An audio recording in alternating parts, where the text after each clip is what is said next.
Hey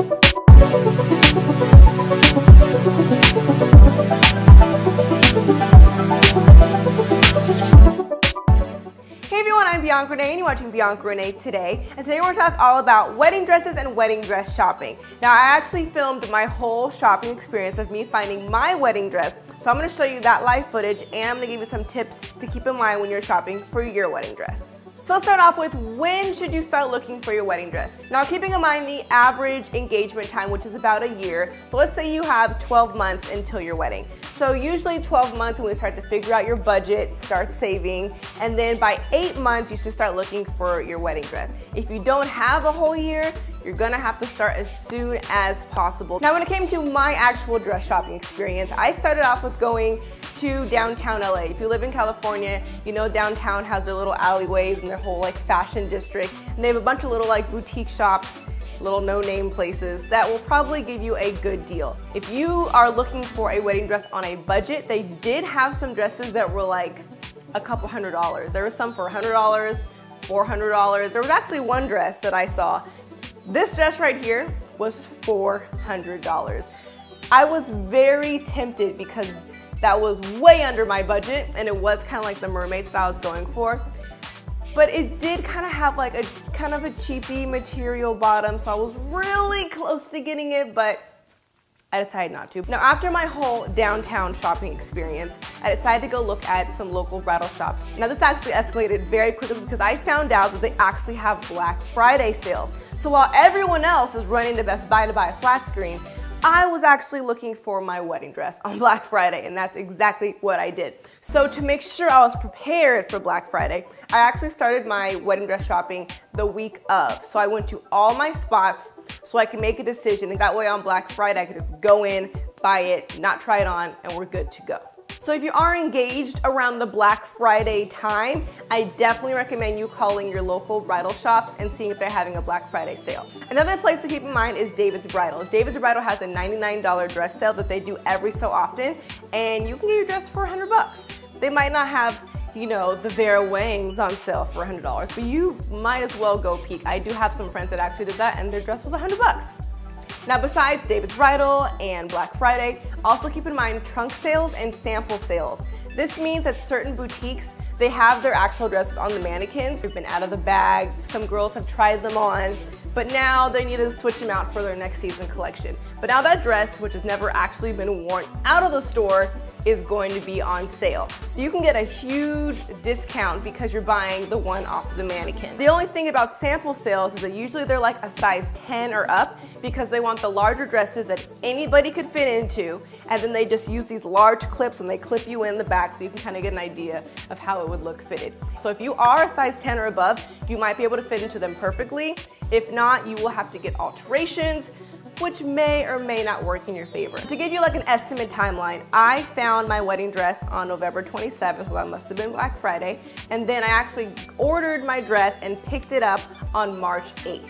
So that's about 4 months it took just to order my dress. After I picked up my dress, I actually took it to alterations about mid-May, and then it was done being altered by June, and then my wedding was in July. If you want to make sure that your dress is hidden from your spouse, a lot of places do offer to hold on to the dress for you until maybe a couple days before your wedding, so you don't have to keep it in your closet, taking up space, and your fiance won't see it. Now when you do go to get your alterations and you're on your final fitting, make sure you bring your actual wedding shoes. That way you can try them on with the dress and make sure, one, they look good together, and two, that you're at the right length. So once you put the heels on, you want to make sure your dress is just slightly brushing the floor. If there's a lot of fabric, you could end up tripping and falling down the aisle, and you don't want that happening at your wedding. Now I ended up buying my wedding dress at a place called Carosa in Glendale, and they actually had their Black Friday sale that made it 20% off. Now if you're thinking like at a normal store, maybe Forever 21, 20% off is like double the tax, not that big of a deal. But if your wedding dress is $1,000, you just save $200. If it's $2,000, you just save $400. So that can add up real quick when the price tag is much larger. Now when you do go shopping as the bride, what I like to wear, I wore leggings and I made sure I had a strapless bra and an easy shirt that I can take off. Nothing with like straps and halters and ties.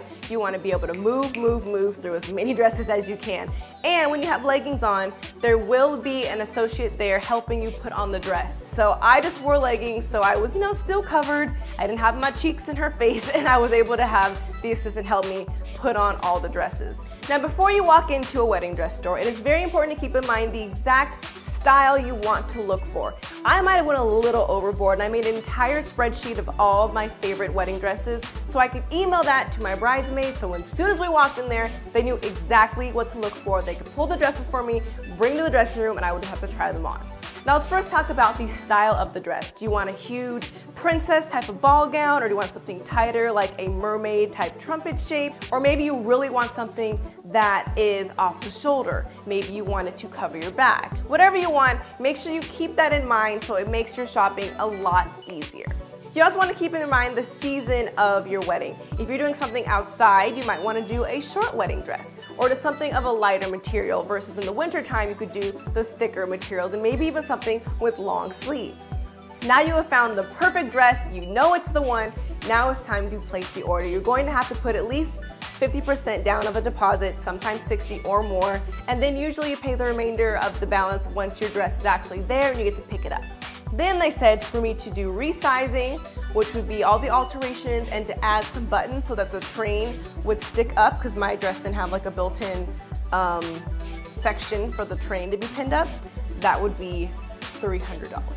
So I knew that I didn't really want to spend that much. So this is what I did.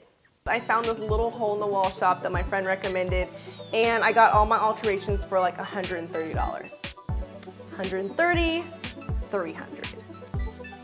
All right, now let me tell you about my favorite part of wedding dress shopping. You will quickly learn that yeah, you're putting on wedding dresses, but once you put on the veil, it just puts everything into perspective and you actually start to feel like a bride. Now, I did learn that veils come with a price. There is the dress, there is a veil. That veil cost $600. Yes, it was gorgeous, it was long, but that was kind of it. And I just didn't understand why it would cost $600 for a long piece of fabric. No one really did anything special to it, but they put on this little clip and that was about it. Now, although I loved that $600 veil, I was not about to spend $600 on a veil. So guess where I got this beauty? eBay, and it cost me $5. Yes, I was very surprised. I went on eBay, I typed in veils, and I saw veils ranging from $1 to like $20. But I was like, oh, let me not be too cheap now and get the $1 one. Let me splurge and get that $5 veil. And here we are. Now, if you do want to do this, keep in mind that it's probably coming from China, overseas, and it's going to take at least a month to get it. I knew that. I was like, look, it's $5. If I don't like it, $5 wasted. You're going to wear the veil during the ceremony, you're going to take some pictures after, and then you're going to take it off, and that's it.